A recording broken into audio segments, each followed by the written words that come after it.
बिस्मिल्लाहिर्रहमानिर्रहीम। आज हमारा इलेक्ट्रोमैग्नेटिज्म का सेकंड लेक्चर है और इसमें सबसे पहले मैं आप लोगों को रिव्यू देना चाह रही थी कि जो कुछ हम लोगों ने फर्स्ट लेक्चर के अंदर पढ़ा था उसके कुछ पॉइंट्स हम रिकॉल कर लेते हैं। उसके अलावा जो कुछ पॉइंट्स रह गए थे उसको भी देख लेते हैं। तो हम लोगों ने जो है वो सबसे पहले जो देखा था उस लास्ट लेक्चर के अंदर वो हम ये बात समझ चुके हैं कि तमाम का तमाम जो है ना मैटर वो चार्जेस से बना है और दो तरह के चार्जेस हमारे पास होते हैं, पॉजिटिव और नेगेटिव चार्जेस। अच्छा, और हम जो है ये भी देख चुके हैं कि हम किस तरीके से तमाम के तमाम चार्ज को तमाम के तमाम ऑब्जेक्ट्स को, कंडक्टर को किस तरीके से चार्ज करते हैं। यानी चार्जिंग के मेथड्स हम देख चुके हैं। बेसिक हमारे पास 3 मेथड थे। हम फ्रिक्शन के ज़रिए भी जो है वो चार्ज कर सकते हैं किसी भी कंडक्टर को, इंसुलेटर को कांटेक्ट के ज़रिए भी कर सकते हैं और इंडक्शन के ज़रिए भी कर सकते हैं।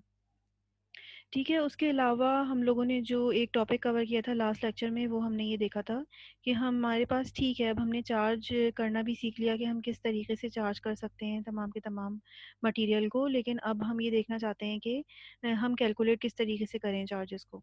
तो उसके 3 तरीके हम लोगों ने देखे थे। सबसे पहले तो ये कि अगर हमारे पास किसी जगह पे फ्री चार्जेस पड़े हुए हैं तो हम जस्ट क्या करेंगे कि हम नंबर ऑफ़ चार्जेस जो है वो काउंट कर लेंगे। नंबर ऑफ़ चार्जेस जो है वो क्या है, n है, और उसको इलेक्ट्रॉन के चार्ज से, ये इलेक्ट्रॉन का चार्ज है e, तो उससे हम उसको मल्टीप्लाई कर देंगे तो हमारे पास क्या चीज़ आ जाएगी, टोटल चार्ज हमारे पास आ जाएगा। तो एक तरीका तो ये होता है टोटल चार्ज किसी जगह पे मालूम करने का। दूसरा तरीका मैंने आप लोगों को बताया था कि अगर हमें कोई भी मटेरियल दिया हुआ है और एक पेनी था फॉर एग्जांपल, और अगर उसका हमें मास मालूम है, ठीक है, when we are given mass, हमें जब मास दिया गया है तो फिर हम किस तरीके से जो है वो चार्ज मालूम कर सकते हैं। सबसे पहले हमें क्या करना पड़ेगा, नंबर ऑफ़ एटम्स मालूम करने पड़ेंगे उस मटेरियल के अंदर, और उसके बाद हम उसके एटॉमिक नंबर से उसको मल्टीप्लाई कर देंगे तो हमें उस जगह का टोटल मास, उस मटेरियल का टोटल चार्ज जो है वो हमें मालूम हो जाएगा। तो एक तरीका ये होता है चार्ज मालूम करने का। और एक तरीका जो है वो मैंने आप लोगों को और बताया था, वो ये कि अगर हमें किसी भी मटेरियल की डायमेंशंस मालूम हो, जैसे यहाँ पर लिखा हुआ आपको नज़र आ रहा है कि किसी भी जगह चार्ज जो है वो एक लाइन में पड़ा हुआ है, तो ये L is the length, A is the area, surface पे पड़ा हुआ है चार्ज, और V इज़ द वॉल्यूम। तो अगर हमें उस सरफेस की डायमेंशंस मालूम है, लेंथ मालूम है, वॉल्यूम मालूम है, यानी हमें उसकी की डायमेंशंस गिवन है अगर, तो उसके ज़रिए भी जो है वो हम क्या चीज़ मालूम कर सकते हैं, चार्ज मालूम कर सकते हैं। अच्छा, एक चीज़ जो है वो थोड़ी-सी रह गई थी लास्ट टाइम डिस्कस करने में। वैसे बताई तो है मैंने आप लोगों को, लेकिन ये कि थोड़ा-सा और प्रॉपर तरीके से देख लेते हैं कि जब भी किसी भी जगह पर हम चार्ज करते हैं किसी भी ऑब्जेक्ट को, चाहे वो इंसुलेटर हो, चाहे वो कंडक्टर हो, तो जो चार्जेस जो पाए जाते हैं किस तरीके से डिस्ट्रीब्यूट होते हैं, हम उसको क्लासिफाई करते हैं दो तरीके से। या तो चार्जेस जो है वो पॉइंट चार्जेस की सूरत में रखे हुए होंगे, पॉइंट चार्ज की डेफिनेशन मैंने आप लोगों को बता दी थी, या फिर कंटिन्यूसली डिस्ट्रीब्यूट होंगे, यानी कि इतने ज़्यादा चार्जेस जो हैं वो रखे हुए हैं मिसाल के तौर पे किसी भी जगह पर जैसे कंटिन्यूस डिस्ट्रीब्यूशन है, किसी जगह इतने ज़्यादा चार्जेस रखे हुए हैं कि वो बहुत ही ज़्यादा क्लोज हैं, आप उसको अलग अलग नहीं देख सकते, बल्कि वो बिल्कुल ही मिक्स रखे हुए हैं। तो आप उसको ट्रीट कर सकते हैं कि this distribution of charges is just like a continuous distribution. अच्छा, तो अब ये जो कंटिन्यूस डिस्ट्रीब्यूशन होती है ये हमारी ये 3 तरह की होती है, या हम लोग अपनी आसानी के लिए 3 तरह के केसेस जो है वो कंसीडर कर लेते हैं कि या तो चार्जेस जो है वो लाइन में रखे हुए हों, ठीक है, या चार्जेस जो हैं वो सरफेस के ऊपर किसी रखे हुए हों, या किसी वॉल्यूम के अंदर, पूरे वॉल्यूम के अंदर चार्जेस जो है वो मौजूद हों। तो ये जो लैम्डा है ये लाइन चार्ज डेंसिटी है, sigma is the surface charge density, और वी, ये जो रो है ये वॉल्यूम चार्ज डेंसिटी है। तो हम जो है वो दो तरह से कह सकते हैं कि चार्जेस, अगर किसी चार्जेस जो हैं वो लाइन में और सरफेस में और वॉल्यूम के ऊपर रखे हुए हैं, तो या तो वो यूनिफॉर्मली डिस्ट्रीब्यूट हुए हुए होंगे। यूनिफॉर्मली डिस्ट्रीब्यूशन का मतलब ये है कि चार्जेस जो हैं वो अब इक्वल स्पेस के ऊपर रखे हुए हैं।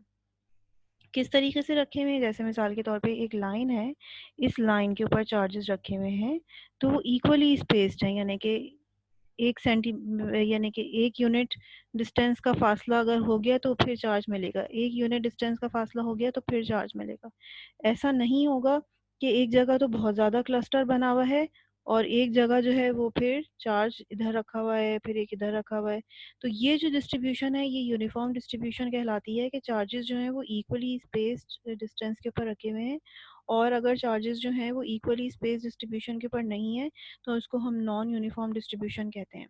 तो दोनों तरह के केसेस हमारे पास आते हैं, यूनिफॉर्म डिस्ट्रीब्यूशन भी होती है, नॉन यूनिफॉर्म डिस्ट्रीब्यूशन भी होती है। लेकिन अपनी आसानी के लिए हम ज़्यादातर जो केसेस स्टडी करते हैं वो यूनिफॉर्म डिस्ट्रीब्यूशन का केस स्टडी करते हैं। और उसके अंदर ये जो चार्ज डेंसिटी हमें गिवन है लैम्डा, सिग्मा और रो, ये जो है वो कांस्टेंट होती है।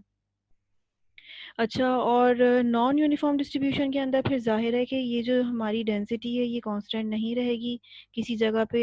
जैसे कि मैंने अभी आपको यहाँ पे बताया कि एक लाइन के पे चार्जेस डिस्ट्रीब्यूट हुए हुए, तो किसी जगह पे डेंसिटी बहुत ज़्यादा नज़र आ रही है, किसी जगह पे कम। तो अब ये डेंसिटी जो है वो ये वेरिएबल होगी and it would be a function of dimension. जैसे यहाँ पर इस केस की मैंने आपको एग्जांपल दी है, तो फिर यहाँ पर अब ये जो लैम्डा होगा मेरा, वो लैम्डा जो है वो फंक्शन होगा किसका, एक्स का फंक्शन होगा या वाई का या जेड का, यानी एक्स के साथ साथ लैम्डा चेंज हो रहा है। अच्छा, एक पॉइंट जो लास्ट टाइम मैंने आप लोगों को और बताया था वो ये कि कंडक्टर्स और इंसुलेटर्स के बारे में, कि कंडक्टर्स क्या होते हैं और इंसुलेटर्स क्या होते हैं। तो मैंने आपको एक ये चीज़ बताई थी कि कंडक्टर जो होता है वो ऐसा मटेरियल होता है कि जिसके अंदर इलेक्ट्रॉन्स इजीली मूव कर सकते हैं। और ये बात बहुत इंपॉर्टेंट है कि सिर्फ इलेक्ट्रॉन उसके अंदर मूव कर सकते हैं। जब किसी भी एटम के अंदर से एक इलेक्ट्रॉन फ्री हो जाता है तो यहाँ पर मैं बता भी देती हूँ, जैसे मेरे पास एक न्यूट्रल एटम है, लेट सपोज, उसके अंदर जितने अमाउंट ऑफ पॉजिटिव चार्जेस हैं उतने ही उसके अंदर नेगेटिव चार्जेस भी हैं। तो अगर मेरे पास इलेक्ट्रॉन इस मटेरियल के अंदर से इजेक्ट हो गया तो सेंटर में जो मेरे पास चीज़ बच गई यहाँ पर, ये मेरे पास बच गया आयन। और ये आयन जो होता है ये फिक्स्ड होता है। तो एक बात इम्पॉर्टेंट जो आप लोगों को बतानी थी वो ये कि कंडक्टर के अंदर जो मोशन होता है वो सिर्फ और सिर्फ इलेक्ट्रॉन का होता है और आयन जो होते हैं वो हमारे पास फिक्स्ड होते हैं। अच्छा, एक चीज़ मैंने डिस्कस की थी लास्ट टाइम कि हम किस तरीके से किसी भी कंडक्टर को चार्ज कर सकते हैं। तो उस कंडक्टर को चार्ज करने का तरीका मैंने आप लोगों को बताया था कि हमारे पास तीन ऑब्जेक्ट्स होने चाहिए। एक तो सबसे पहले इनिशियल कोई चार्ज कंडक्टर हम लेकर आते हैं, दूसरा ऑब्जेक्ट जिस बॉडी को हम चार्ज करना चाह रहे होते हैं, और तीसरा कोई भी मटेरियल, या तो हमारा हाथ हो सकता है या कोई कंडक्टर हो सकता है या फिर ये अर्थ हो सकती है। तो तीनों चीज़ों में से कोई भी चीज़ हो सकती है, यहाँ पर मैंने अर्थ को कंसीडर किया हुआ है। तो सबसे पहले मेरे पास एक न्यूट्रल ऑब्जेक्ट था तो मैं उसके करीब चार्ज रॉड एक लेकर आई हूँ। यहाँ पर मैं देख सकती हूँ कि यहाँ पे चार चार्जेस हैं। अब मैंने क्या किया सेकंड स्टेप में कि मैंने इस कंडक्टर को यानी कि अर्थ को इस कंडक्टर के साथ में, स्फेरिकल कंडक्टर के साथ में टच करवा दिया। टच करवाने के नतीजे में क्या होगा, ये रॉड प्लस चार्ज थी।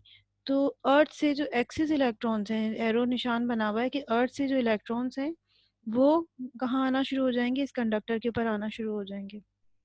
पहले इसके अंदर पॉजिटिव और नेगेटिव चार्जेस जो थे वो बराबर थे, लेकिन जब अर्थ की तरफ से इलेक्ट्रॉन्स आने शुरू होंगे तो यहाँ पर नेगेटिव इलेक्ट्रॉन्स की तादाद जो है वो ज़्यादा हो जाएगी। और फिर जब मैं अर्थ को रिमूव कर दूँगी तो जो इनिशियल नंबर ऑफ चार्जेस थे नेगेटिव और पॉजिटिव वो तो दोबारा से न्यूट्रल हो जाएंगे, लेकिन अर्थ से जो नेगेटिव इलेक्ट्रॉन्स एक्सेस अमाउंट आया हमारे पास वो जो है यहाँ पर डिस्ट्रीब्यूट हो जाएगा अब इधर, और यूनिफॉर्मली डिस्ट्रीब्यूट हो जाएगा। चूँकि चार्जेस के अंदर एक कंडक्टर के अंदर ये सलाहियत होती है कि चार्जेस जो हैं वो मूव कर सकते हैं, तो ये खुद ब खुद अपने आप को यूनिफॉर्मली डिस्ट्रीब्यूट कर लेते हैं।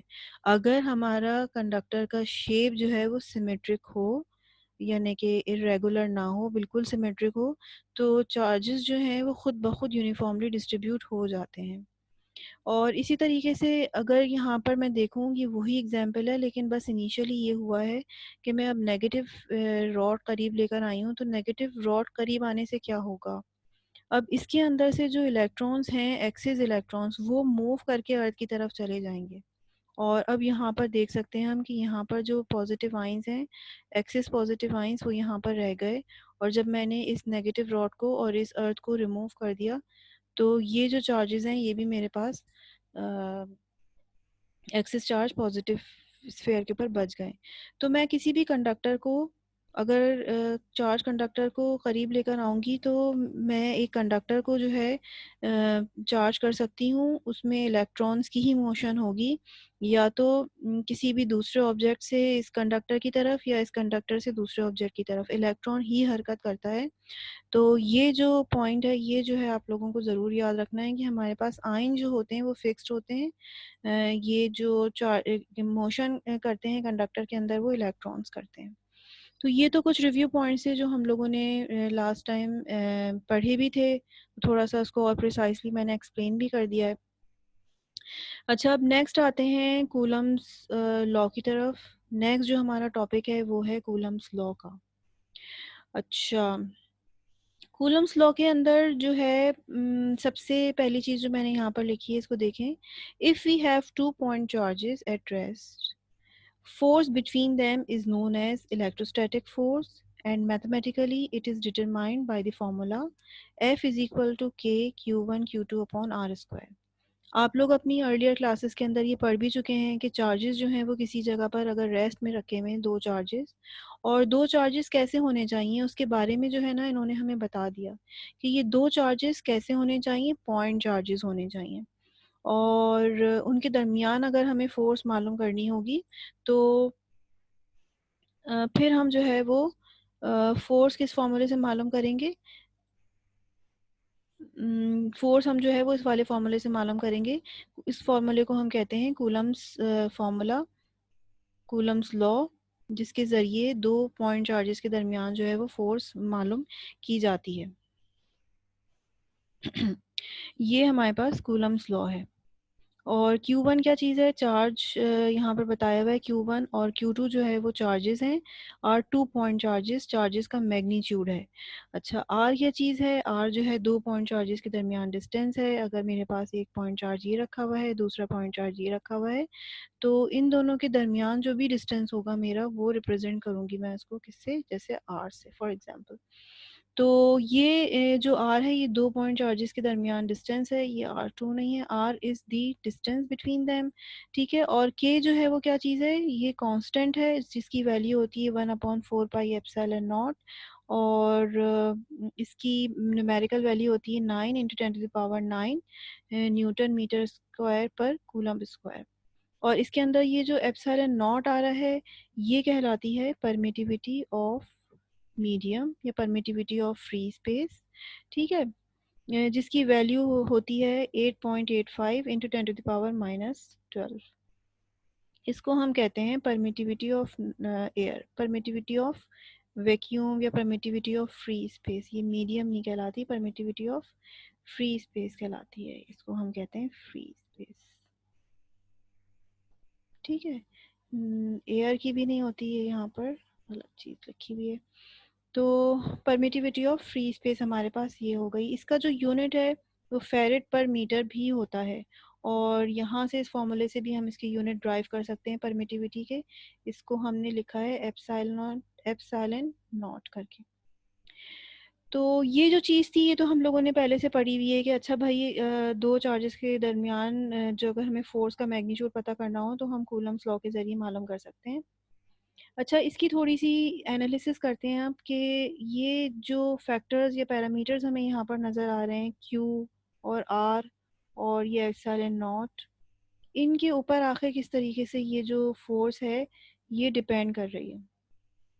तो ये बहुत इंटरेस्टिंग चीज़ है। सबसे पहले जो है मैंने इसकी एनालिसिस की है यहाँ पर कि कूलम्स लॉ जो है वो किस तरीके से चार्ज के ऊपर डिपेंड करती है। तो मुझे यहाँ पर फॉर्मूले में नज़र आ रहा है कि कूलम्स लॉ जो है वो कूलम्स फोर्स जो है या इलेक्ट्रोस्टैटिक फोर्स जो है वो डायरेक्टली प्रोपोर्शनल होती है मैग्नीट्यूड ऑफ टू चार्जेस। जितना ज़्यादा मैग्नीट्यूड होगा उतनी ज़्यादा कूलम फोर्स जो है वो दोनों के दरमियान अट्रैक्शन या रिपल्जन जो है वो मौजूद होगी। अच्छा, अब मैंने सपोज कर लिया है, एक सिस्टम मैंने खुद ही डिज़ाइन कर लिया है जिसमें मैंने कहा कि मेरा जो चार्ज Q1 और Q2 है ना, वो कितना है 1.37 × 10⁵ कूलम, यानी दोनों चार्जेस मेरे सेम हैं, बराबर हैं इतने। और अगर आपको याद हो, ये पिछली ही एग्जाम्पल है, पिछली एग्जाम्पल के अंदर जो पेनी था, एक कॉपर पेनी, तकरीबन 3.1 ग्राम्स का कॉपर पेनी। उसके अंदर मैंने टोटल नंबर ऑफ़ चार्जेस निकाले थे, तो वो ये निकल रहे थे, बहुत ज़्यादा ह्यूज चार्जेस थे। तो अब मैं सपोज़ कर लेती हूँ कि किसी तरीके से वो कॉपर पेनी के अंदर जितने भी प्लस चार्ज हैं और जितने भी ये माइनस चार्ज हैं, जिनका मैग्नीट्यूड मैंने ये निकाला है, तो उनके दरमियान मैं फ़ोर्स जो है वो अब डिटरमाइन करूँ कि फ़ोर्स क्या है। तो मैंने सपोज़ कर लिया कि अच्छा भाई, यही अमाउंट ऑफ़ चार्ज जो कि मैंने कॉपर पेनी के अंदर डिटरमाइन किया था, उसको मैंने बाय सम मीन्स किसी तरह से सेपरेट कर लिया है, और इन दोनों के दरमियान जो सेपरेशन है वो कितनी है, 100 मीटर्स, 100 मीटर के फासले पे रखे हुए हैं ये। उनके दरमियान मुझे फ़ोर्स निकालनी है। इसी के अंदर मैंने चार्जेस की वैल्यू पुट की, और आर जो है वो मैंने 100 मीटर्स रखा है। 100 मीटर्स अच्छा खासा दूर होता है, दूर, बहुत दूर पड़े हुए हैं चार्जेस। तो तब भी इनके दरमियान जो फ़ोर्स निकल रही है, फ़ोर्स का जो मैग्नीट्यूड निकल रहा है, वो अगर हम देखें तो वो कितना आ रहा है, 1.69 into 10 to the power 16 newton. ये बहुत ही ज़्यादा ह्यूज फ़ोर्स है, बहुत ज़्यादा। इसका मतलब है कि ये इतनी दूर पड़े हुए हैं चार्जेस, और दूर पड़े होने के बावजूद ये मैग्नीट्यूड इतना ज़्यादा है चार्जेस का, कि हमारे पास बहुत ही ज़्यादा स्ट्रॉन्ग फ़ोर्स जो है वो हमें मिल रही है। और अगर चलो भाई, हम ये तो बहुत ज़्यादा स्ट्रॉन्ग, मतलब बहुत ज़्यादा फोर्स है। अगर इसके मैग्नीट्यूड देखें 16 newton, it is too large. अगर हम इस फोर्स को रिड्यूस करना चाहें, तो हम ऐसा करते हैं कि अब सेकंड स्टेप पे मैं क्या कर रही हूँ कि मैं इसका जो डिस्टेंस है इन दोनों चार्जेस के दरमियान वो बढ़ा देती हूँ। ये जो डिस्टेंस है, ये क्या चीज़ है, ये बेसिकली रेडियस है अर्थ का। इसका मतलब है, मैंने क्या किया कि अगर मैंने एक तरफ जो है वो अर्थ के इधर रख दिया चार्ज, और एक चार्ज जो है वो इधर रख दिया, यानी कि ये पूरा के पूरा अर्थ है, तो ये इसके रेडियस, यानी कि इतना दूर, आधा अर्थ का डिस्टेंस के ऊपर अगर ये रखे हुए, तो भी मेरी फोर्स जो निकल रही है वो कितनी निकल रही है, 4.16 इंटू 10 टू पावर 6 न्यूटन। और अगर मैं इसके डायमीटर के बराबर रख दूंगी, तो ये फिर मज़ीद और हाफ हो जाएगी, क्योंकि डिस्टेंस डबल हो जाएगा, 2 r ऑफ e हो जाएगा। तो ये फोर्स जो है वो मेरी और जो है वो रिड्यूस हो जाएगी, लेकिन ऑर्डर जो है इसका वही रहेगा, 10 टू द पावर 6। तो अब हम यहाँ पर ये चीज़ जो है वो कंक्लूड कर सकते हैं कि यूजुअली अगर हमारे पास कोई भी कहीं भी हमारे पास चार्ज मौजूद होता है, तो ये जो चार्ज होता है, ये जो चार्ज हमें नज़र आ रहा है, ये बहुत ज़्यादा है, 1.37 into 10 to the power 5 coulomb का जो चार्ज है, इट इज़ टू लार्ज। और कहीं भी प्रैक्टिकली ऐसा नहीं होता कि हम जो है वो इतना चार्ज जो है वो कलेक्ट कर सकें। यहाँ पर तो हमने एज्यूम कर लिया था, लेकिन प्रैक्टिकली ऐसा नहीं होता कि इतना ज़्यादा चार्ज हम किसी जगह पर कलेक्ट कर सकें, क्योंकि अगर हम कलेक्ट करने की कोशिश करेंगे माइनस चार्जेस को, इतने ज़्यादा माइनस चार्जेस को, तो इनके दरमियान कूलम रिपल्जन भी शुरू हो जाती है, और वो एक जगह पॉइंट की तरह नहीं रह सकते। ठीक है, तो एक चीज़ तो ये कि ये सिर्फ एक थियोरेटिकल चीज़ है, ऐसा प्रैक्टिकली नहीं होता। और दूसरी चीज़ जो है वो हमें नज़र आ रही है कि ये हमने जो चार्जेस निकाले थे वो एक पेनी के अंदर निकाले थे, और लेट सपोज ये जो पेनी थी, इस पेनी के अंदर जो है वो नेगेटिव इलेक्ट्रॉन्स भी मौजूद हैं और पॉजिटिव आयंस भी मौजूद हैं। तो हालांकि ये पॉइंट की तरह तो अभी नहीं बिहेव कर रहा है, ये रैंडमली डिस्ट्रीब्यूट हुए हुए हैं सारे के सारे, लेकिन एक रफ अंदाज़ा हमें हो रहा है कि ये जितने भी टोटल नेगेटिव इलेक्ट्रॉन्स और पॉजिटिव थे, उनके दरमियान जो इलेक्ट्रोस्टैटिक फोर्स होती है, उसका जो मैग्नीट्यूड होता है, जो बॉन्डिंग होती है, वो बहुत ही ज़्यादा होती है। तो किसी भी मटेरियल के अंदर हम ये बात कह सकते हैं कि electrostatic force is a very strong force. और जो बॉन्डिंग हो रही है वो इलेक्ट्रॉन्स और पॉजिटिव आयन के दरमियान, वो बहुत ज़्यादा स्ट्रॉन्ग है। तो इलेक्ट्रोस्टैटिक फोर्स का जो मैग्नीट्यूड है वो बहुत ही ज़्यादा सिग्निफिकेंट है।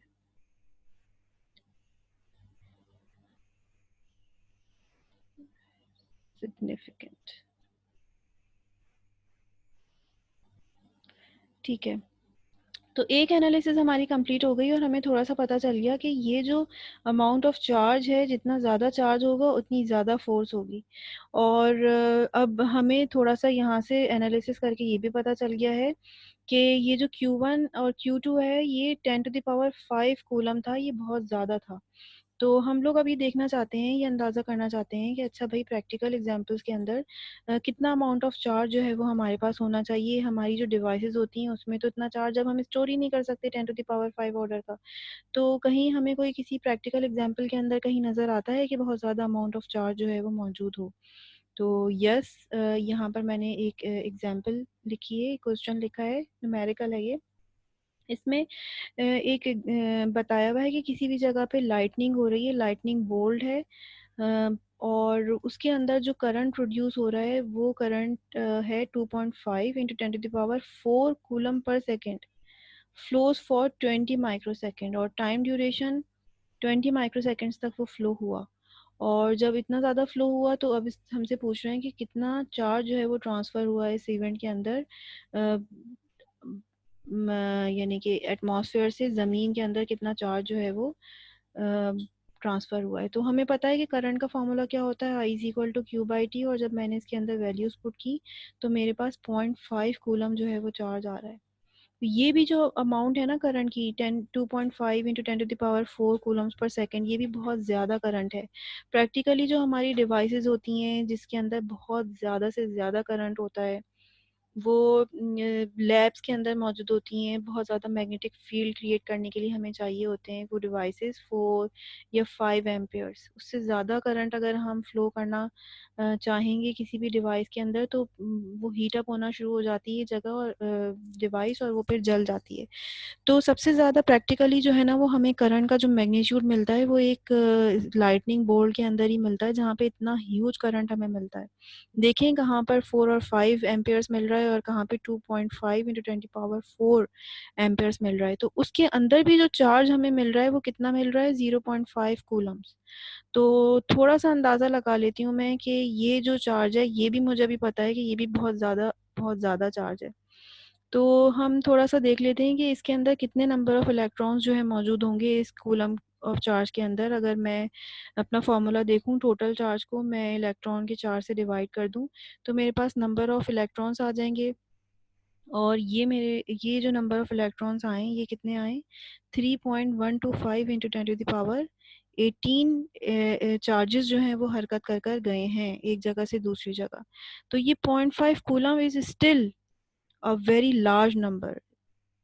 तो 10⁵ तो था ही था, लेकिन जो हमने लास्ट इसके अंदर देखा है कि ये 1.37 इंटू 10⁵ था, ये भी बहुत लार्ज था, लेकिन हमने उसको रिड्यूस कर करके जो प्रैक्टिकल एग्जांपल्स जो हमें नज़र आती हैं जहाँ पे बहुत ज़्यादा अमाउंट मौजूद होता है कहीं भी, तो वो क्या है, वो अर्थ ही है, ज़ाहिर है अर्थ ही is a very large conductor. तो वहाँ पर हमने देखा कि वहाँ पर कितना चार्ज स्टोर हो रहा है एक लाइटनिंग बोल्ट में। तो वो पता चला कि 3.125 इंटू 10⁻18 इलेक्ट्रॉन्स जो हैं या इलेक्ट्रॉन्स उसके अंदर मूव करके गए हैं, और वो अगर मैं टोटल चार्ज उसका निकालूँ तो वो 0.5 कूलम्स है। ये जो पेनी था, पेनी के अंदर जो चार्ज था वो ये था 1.37 इंटू 10⁵, और यहाँ से मैंने अगर कैलकुलेशन की तो मुझे पता चल गई कि मेरे पास तकरीबन जो है अच्छा ये सॉरी, मैं आपको एक बात बताना चाह रही थी कि ये जो मेरे पास Q1 और Q2 चार्ज आया था ये मैंने कैसे निकाला था उस पेनी के अंदर। अगर आप थोड़ा सा रिकॉल करें तो वो मैंने इस तरीके से निकाला था कि पहले मैंने टोटल नंबर ऑफ़ एटम्स जो है वो निकाल लिए थे। टोटल नंबर ऑफ़ एटम्स को मैंने मल्टीप्लाई कर दिया था एटॉमिक नंबर से, तो एटॉमिक नंबर से मल्टीप्लाई करने के बाद ये वाली फ़िगर आ रही थी। ये कौन सी फ़िगर है, 9 इंटू 10⁻23, ये है मेरे पास चार्जेस। और फिर जब मैंने उसको इलेक्ट्रॉन के चार्ज से मल्टीप्लाई किया तो टोटल चार्ज मेरे पास आ गया विच इज़ 1.3 इंटू 10⁵, जो कि मैंने यहाँ पर यूज़ किया है। तो इसका मतलब ये हुआ कि ये भी बहुत ज़्यादा नंबर ऑफ़ चार्जेस हैं, और इतने प्रैक्टिकली जो है वो नहीं हो सकते। तो नंबर ऑफ़ चार्जेस भी मुझे पता चल रहे हैं कि प्रैक्टिकल एग्जांपल्स के अंदर नंबर ऑफ़ चार्जेस जो हैं वो कितने नंबर ऑफ़ चार्जेस मौजूद होते हैं। और नेक्स्ट मैं बता देती हूँ यहाँ पर, जैसे अम, दो एग्जांपल्स मैंने अभी देखी, एक पेनी वाली, ठीक है, एक पेनी वाली देखी और एक लाइटनिंग बोल्ट की देखी। इन दोनों को कंपेयर कर लेते हैं।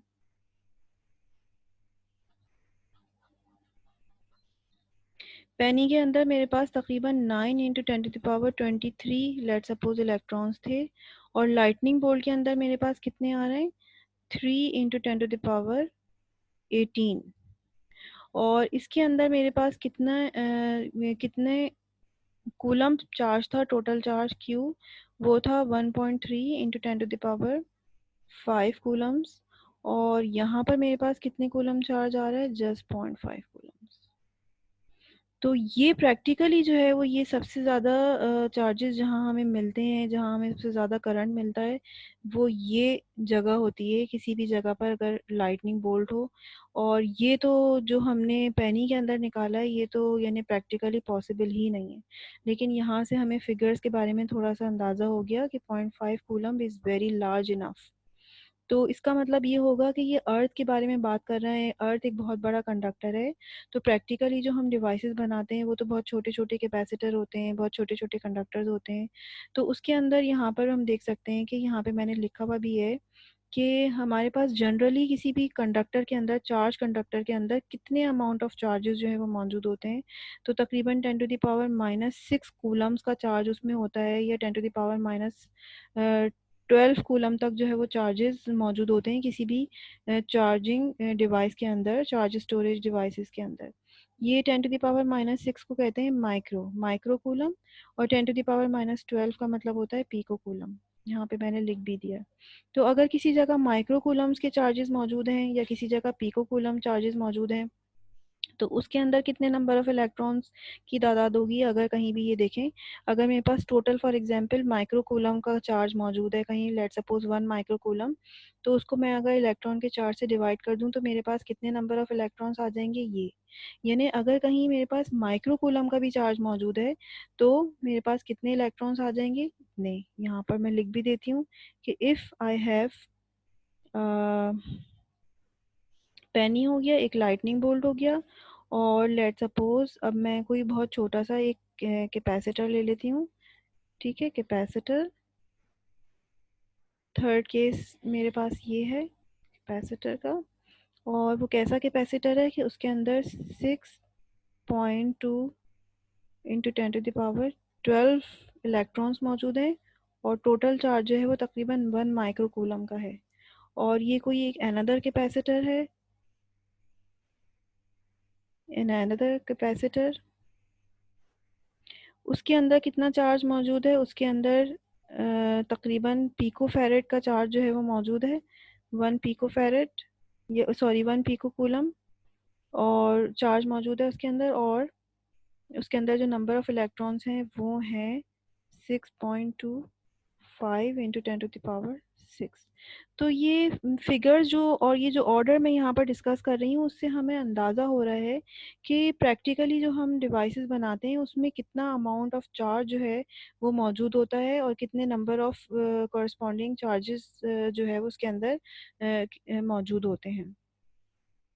अच्छा, ये हमारी एनालिसिस कंप्लीट हो गई। दूसरे नंबर पे जो मैंने यहाँ पर डिस्कशन की हुई है वो ये कि मैंने फॉर्मूले में पढ़ा था कि अगर फोर्स जो होती है वो इन्वर्सली प्रोपोर्शनल होती है 1/r² से, तो ये जो है ना सेंट्रल फोर्स कहलाती है, या इन्वर्स स्क्वायर लॉ को फॉलो करती है। तो ये इन्वर्स स्क्वायर लॉ भी कहलाती है, क्योंकि ये फोर्स जो है वो 1/r² के ऊपर डिपेंड कर रही होती है।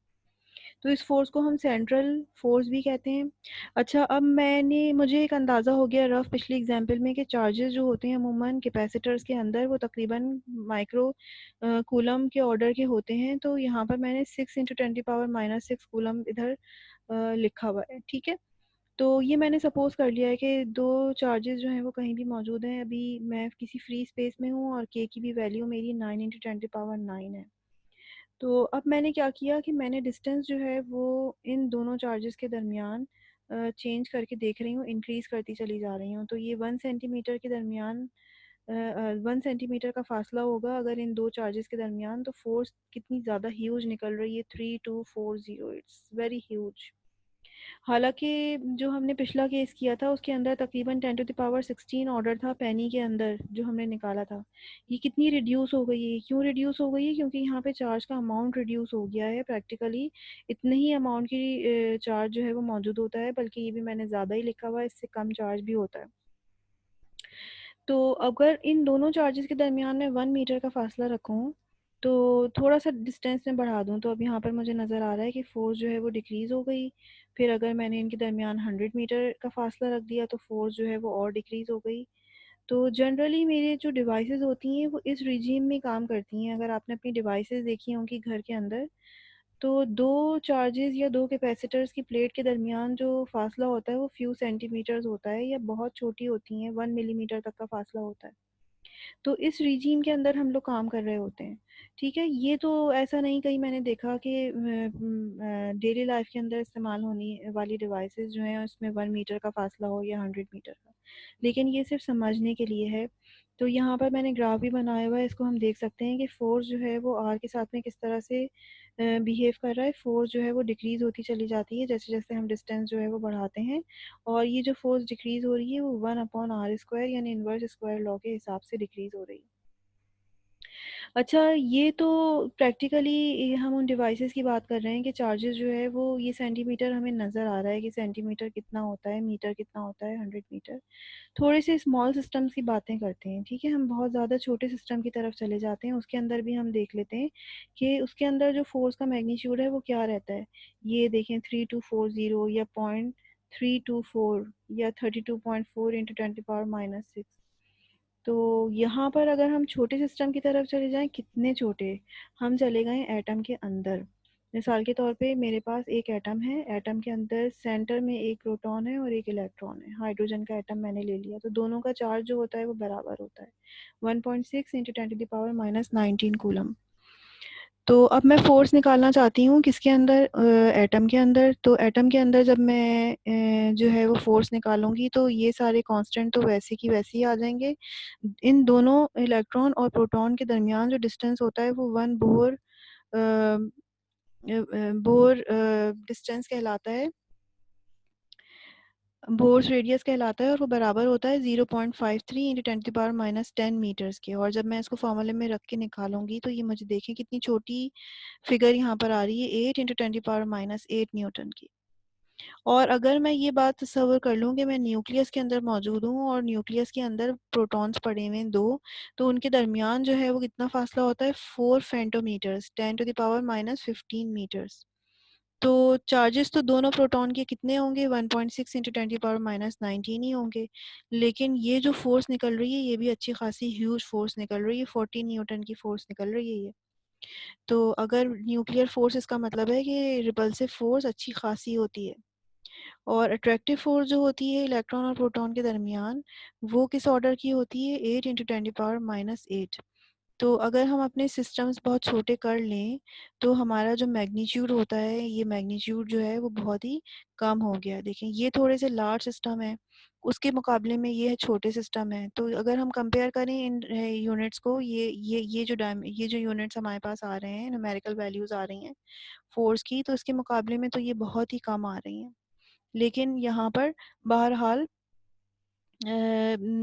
हमें थोड़े से मैग्नीट्यूड्स का अंदाज़ा होना चाहिए कि अच्छा भाई, न्यूक्लियस के अंदर, एटम के न्यूक्लियस के अंदर जो फोर्स का ऑर्डर होता है वो तकरीबन क्या होता है, और इलेक्ट्रॉन और प्रोटॉन के दरमियान जो फोर्स होती है वो तकरीबन किस ऑर्डर की होती है। तो यहाँ पर जो है यही पॉइंट जो है वो मैंने लिख भी दिए हैं कि ये आपको पॉइंट जो है वो थोड़े से जहन में होने चाहिए।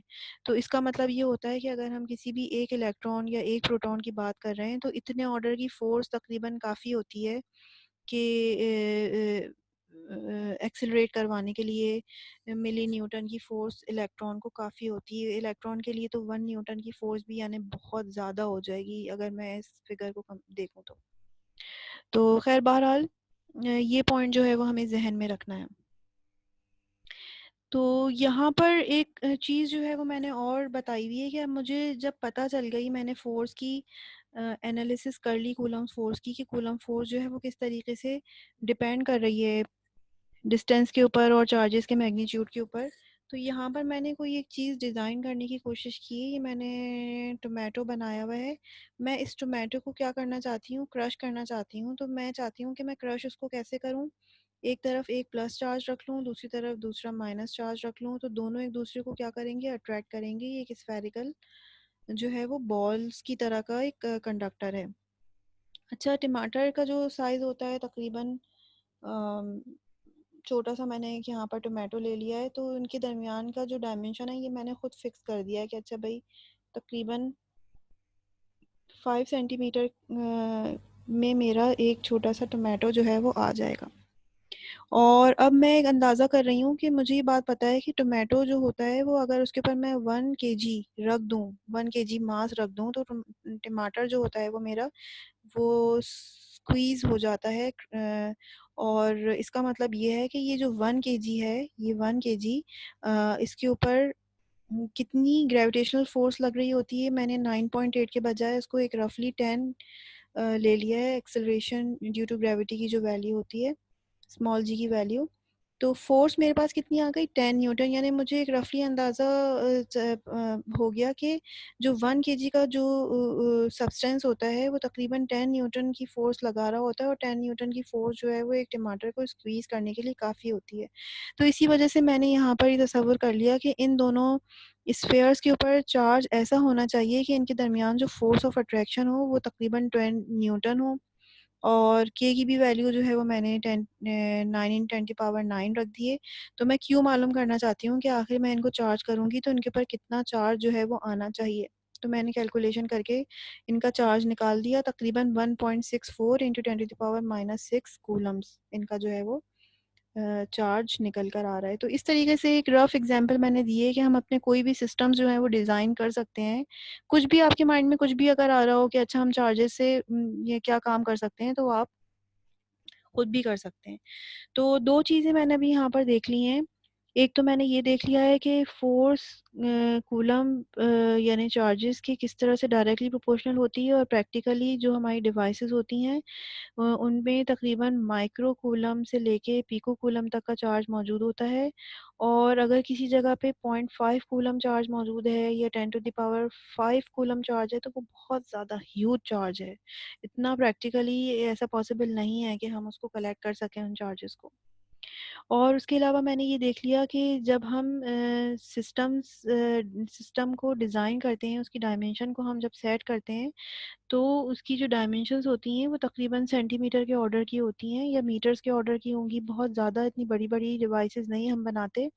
और इलेक्ट्रोस्टैटिक फ़ोर्स जो है वो छोटे सिस्टम के अंदर भी मौजूद होती है, और उसका जो ऑर्डर होता है वो तकरीबन 8 इंटू 10 पावर -8 या 14 न्यूटन तक के ऑर्डर का होता है। एटम के अंदर अगर हम चले जाएँ, ये जो 14 न्यूटन फ़ोर्स है, ये भी हमें थोड़ा-सा अंदाज़ा हो गया। ये कितनी फ़ोर्स है, ये इतनी फ़ोर्स है कि तकरीबन 1 किलोग्राम जो है या 2 किलोग्राम्स का जो भी ऑब्जेक्ट होगा वो प्रोड्यूस करेगा। अगर हम उठाते हैं वेट 2 किलोग्राम्स का, तो हमें पता चलता है कि कितना वेट है 2 किलोग्राम्स। तो उतनी फ़ोर्स होती है। ये थोड़ा-सा एक रफ़ अंदाज़ा करने के लिए जो है वो मैं आप लोगों को बता रही हूँ। न्यूक्लियस के 2 प्रोटॉन्स के दरमियान इतनी ही फ़ोर्स होती है जितना 2 किलोग्राम कोई चीज़ आप नीचे की तरफ फेंकेंगे, तो आपको वो फ़ोर्स महसूस होगी। तीसरी चीज़ जो हमें डिस्कस करनी है इस फ़ॉर्मूले के अंदर, वो क्या करनी है कि ये जो हमने कांस्टेंट पढ़ा था k is equal to 1/4 pi epsilon naught, इसके अंदर ये जो एप्सिलॉन नॉट है, ये क्या चीज़ है? ये होती है परमिटिविटी ऑफ फ्री स्पेस या परमिटिविटी ऑफ वैक्यूम। और इसका मतलब इसको हम डिफाइन किस तरीके से करते हैं कि how much difficult for an electric field to go through in a medium. कितना मुश्किल है इलेक्ट्रिक फील्ड के लिए कि वो उस मीडियम के अंदर ट्रैवल करे। किसी मीडियम के अंदर उसको आसानी होती है जाने में, किसी मीडियम के अंदर उसको मुश्किल होती है। तो जितनी ज़्यादा मुश्किल होगी उस मीडियम के अंदर से गुज़रने में, तो हमारी जो फ़ोर्स होगी वो इतनी ज़्यादा जो है वो क्या होती चली जाएगी, रिड्यूस। ठीक है? इसको मैं यहाँ पर बता भी देती हूँ, हमने पढ़ा था F is equal to 1/4 pi epsilon naught, और ये यहाँ पर तो Q1 Q2 upon r square थे। तो जितनी ज़्यादा मुश्किल होगी, ये इन्वर्सली प्रोपोर्शनल है, तो जितनी ज़्यादा मुश्किल होगी, जितना यहाँ पे नंबर बढ़ता चला जाएगा, उतनी ही फोर्स जो है वो रिड्यूस होती चली जाएगी।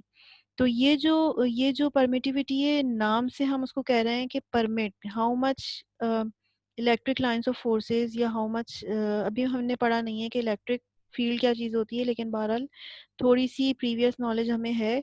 तो जब इलेक्ट्रिक फील्ड हम पढ़ेंगे उसमें ये इस चीज़ को, इन कॉन्स्टेंट्स को और डिटेल से हम डिस्कस करेंगे, लेकिन यहाँ पर भी हम देख लेते हैं कि ये जो नाम हमने इसको परमिटिविटी दिया हुआ है, इससे हमें नज़र आ रहा है कि कितनी परमिशन मिल रही है कि वो उधर से गुजर सके।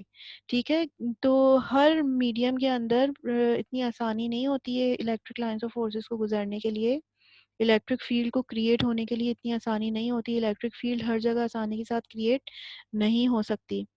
तो यहाँ पर हम देख सकते हैं कि अगर हमारे पास फ्री मीडियम है तो हम एप्सिलॉन नॉट की टर्म यूज़ करते हैं, परमिटिविटी ऑफ फ्री स्पेस। लेकिन अगर मेरे पास कोई दूसरा मीडियम मौजूद होता है तो मैं सिर्फ और सिर्फ एप्सिलॉन लगाती हूँ और उसको मैं कहती हूँ परमिटिविटी ऑफ द मीडियम। और ये जो परमिटिविटी ऑफ मीडियम है ये बेसिकली बराबर होती है, हम परमिटिविटी ऑफ फ्री स्पेस को मल्टीप्लाई कर देते हैं किसी सर्टन फैक्टर के साथ में। तो ये और इसको, उस फैक्टर को हम कहते हैं एप्सिलॉन आर। और ये रिलेटिव परमिटिविटी कहलाती है। रिलेटिव परमिटिविटी ये सिर्फ एक नंबर होता है 1 2 3 4, यानी कि वैक्यूम के अंदर मैं हूँ तो मैं सिर्फ ये यूज़ करूँगी, लेकिन अगर मैं ग्लास के अंदर चली गई तो यहाँ पर एक जस्ट नंबर मल्टीप्लाई हो जाएगा, 12 एप्सिलॉन नॉट या 3 एप्सिलॉन नॉट या 6 एप्सिलॉन नॉट, जो भी। तो यहाँ पर हमें ध्यान रखना पड़ेगा कि फॉर्मूला जो है वो अब मॉडिफाई हो जाता है हमारा।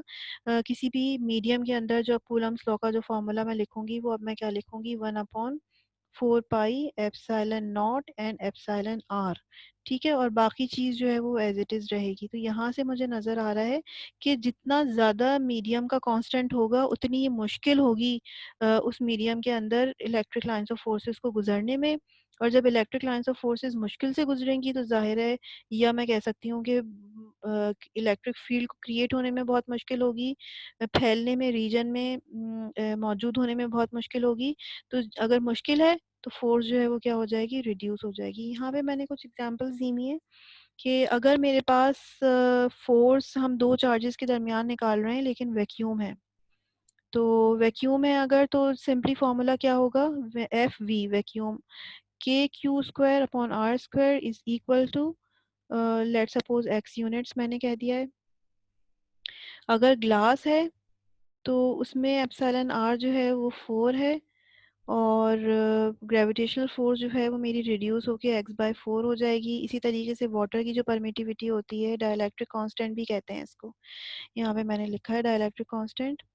तो ये देखें 80 होता है, तो force between two charges water के अंदर और ज़्यादा रिड्यूस हो जाएगी 80 टाइम्स, क्योंकि वाटर के अंदर इलेक्ट्रिक लाइंस ऑफ फोर्सेस को या फील्ड क्रिएट होने में बहुत ज़्यादा मुश्किल है। पॉलीस्ट्रीन का परमिटिविटी और ज़्यादा होती है, रिलेटिव परमिटिविटी।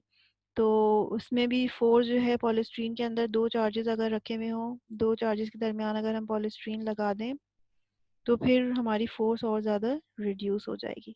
तो इसका मतलब ये हुआ कि अगर हम दो चार्जेस के दरमियान फोर्सेस को रिड्यूस करना चाहते हैं तो हम डाइलेक्ट्रिक मीडियम इंट्रोड्यूस करवा के भी फोर्स को रिड्यूस कर सकते हैं। जितना ज़्यादा डाइलेक्ट्रिक कांस्टेंट होगा, जितना ज़्यादा ये वाला फैक्टर होगा जिसको हम डाइलेक्ट्रिक कांस्टेंट कहते हैं, इसको बाज़ दफ़ा की कापा से भी रिप्रेजेंट करते हैं, तो उतनी ही ज़्यादा हमारी फोर्स जो है वो रिड्यूस हो जाएगी, क्योंकि उसके दरमियान अब इलेक्ट्रिक फील्ड इतनी ज़्यादा क्रिएट नहीं हो पाएगी, या हम कह सकते हैं कि बहुत ज़्यादा रेजिस्टेंस मिलेगी इलेक्ट्रिक फील्ड को एक जगह से दूसरी जगह जाने में।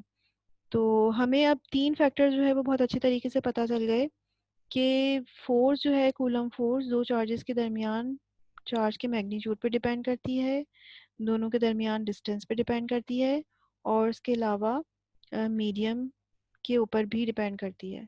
तो हम इन तीनों फैक्टर्स को कंट्रोल करके किसी जगह अगर हम फोर्स बढ़ाना चाहते हैं तो हम फोर्स बढ़ा सकते हैं, और किसी जगह अगर हम फोर्स कम करना चाहते हैं दो चार्जेस के दरमियान तो फोर्स कम कर सकते हैं। अगर हमें फोर्स बढ़ानी होगी तो चार्ज ज़्यादा से ज़्यादा लेंगे, उनके दरमियान डिस्टेंस कम से कम रखेंगे, और मीडियम भी नहीं रखेंगे। और अगर हमें फोर्स कम करनी है तो कोशिश करेंगे चार्ज कम से कम हो, उनके दरमियान डिस्टेंस भी बहुत ज़्यादा हो, और उनके दरमियान अगर हम कोई मीडियम इंसर्ट कर दें तो फोर्स भी जो है वो रिड्यूस हो जाएगी। ठीक है।